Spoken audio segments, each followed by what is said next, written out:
सकाळी जेवणाच्या कामावरून जाऊन आली. नमिताकडे बसली असताना नमिताने चहा बनवलेला आणि चहा घेतला आणि मग मी वरती आली. आणि नरेशने चिकन आणला होता. त्याला साऊथ इंडियन टाईपचा चिकन फ्राय खायचं होतं आणि त्यानेच धुवून दिला.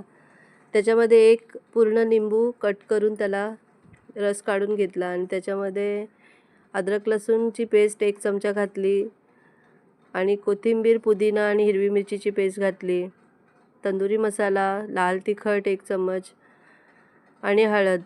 तिखट आपल्याप्रमाणे घेऊ शकता आणि त्याच्यामध्ये चवीपुरता मीठ, चिली फ्लेक्स आणि तांदळाचं पीठ मिक्स करून ह्यांना व्यवस्थित असा मसाला लावून 10 मिनटं सोडून झाकून ठेवला आणि त्यानंतर मग त्याच्यामध्ये कढीपत्ता घालून डीप फ्राय करून घेतला. आणि नरेशसाठी बनवला होता चिकन फ्राय आणि रसम, ऑमलेट. रसम आणि चिकन फ्राय हा नरेशचा फेवरेट आहे. मग ह्या लोकांसाठी बनवला आणि माझ्यासाठी थोडे प्रॉब्लेम होता.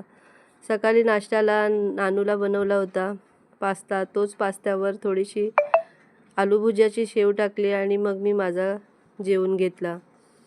आणि मला व्हेजिटेरियन असल्याने मला खूप प्रॉब्लेम होतात, पण करणार काय? या लोकांचं जेवण दिलं आणि मी माझं जेवण करून घेतलं. भेटूया नवीन व्हिडिओमध्ये. बाय.